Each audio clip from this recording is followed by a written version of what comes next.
Je suis très heureuse de vous retrouver aujourd'hui dans cette nouvelle vidéo tuto couture. Je suis désolée, je sais que ça fait longtemps que j'en ai pas fait.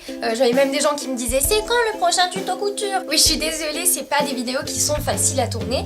Mais voilà, on se retrouve aujourd'hui pour une vidéo tuto couture pour apprendre à fabriquer une trousse car c'est bientôt la rentrée et que cette année j'avais envie de fabriquer ma trousse moi-même. C'est la deuxième fois que je le fais. Et puis de toute façon, j'avais déjà prévu depuis longtemps de vous faire un tuto couture pour apprendre à faire une trousse parce que c'est pas compliqué à faire et c'est vraiment un des trucs qui apprend les bases en couture. Donc vous allez voir que c'est pas très compliqué parce que personnellement j'ai appris à le faire toute seule avec mon petit cerveau. Je n'ai pas vu de tuto pour le faire. Personne m'a appris à le faire. Juste quand vous voyez une petite trousse normale rectangle, vous pouvez vous dire comment on a fait pour arriver à faire cette trousse. Et voilà, c'est tout simple. Donc je vais vous montrer comment faire et comment j'ai procédé la première fois que j'en ai fait une. Et pour fabriquer cette pièce et pour fabriquer cette trousse, vous aurez besoin de 2 pièces de tissu.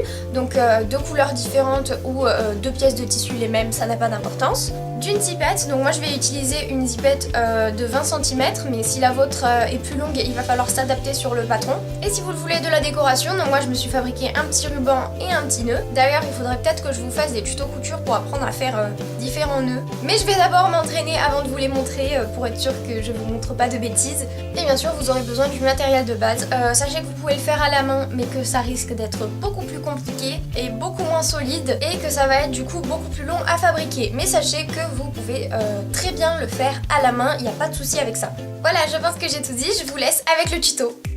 Donc c'est parti, on commence avec le patron qui est tout simple puisque il vous suffit de prendre une feuille A4 et votre trousse sera d'une taille parfaite. Vous aurez la place pour la marge de couture et pour imaginer votre trousse, il vous suffit de plier cette feuille en deux.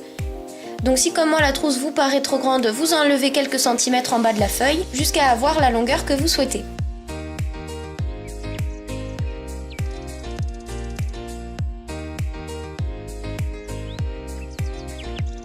Ensuite je vais prendre mes 2 pièces de tissu de 2 couleurs différentes, donc une beige pour le dehors de la trousse et une bordeaux pour faire la doublure.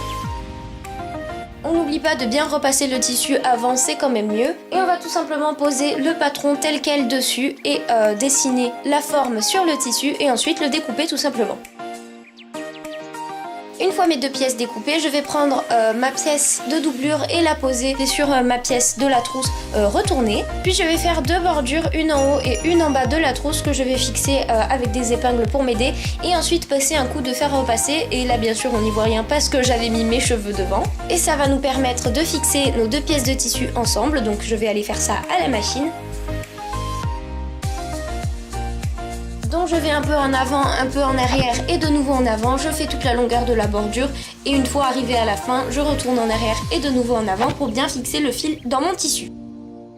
Et il me suffira juste de coudre les 2 bordures en haut et en bas de la même manière.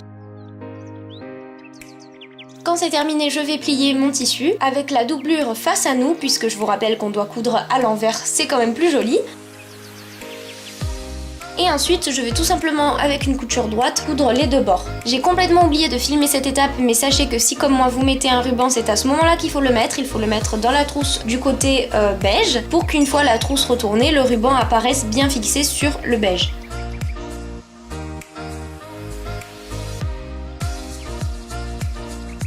Notre trousse commence déjà à prendre forme, et on arrive à l'étape la plus chiante, j'ai envie de dire, puisqu'on va devoir fixer la zipette.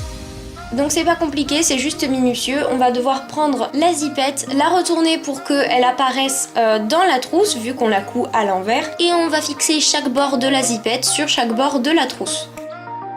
Donc je sais pas si vous comprenez quand j'explique, mais les images parlent d'elles-mêmes. Attention quand vous serez en train de coudre à ne pas coudre le dessous de la trousse parce que ça arrive. Mais si vous faites ça, vous ne pourrez plus ouvrir votre trousse. Donc faites attention à bien coudre un côté à la fois.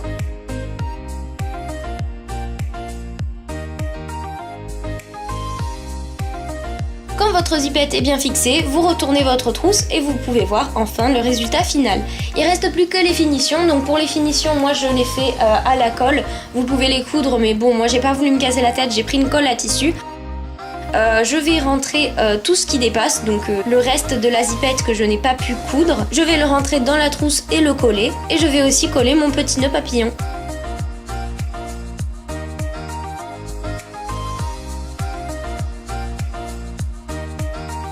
la trousse est terminée. Personnellement, je suis assez contente de ce que j'ai fait. J'espère que ce tutoriel vous a plu et j'espère que vous aussi, pourquoi pas, vous le ferez pour votre trousse de la rentrée.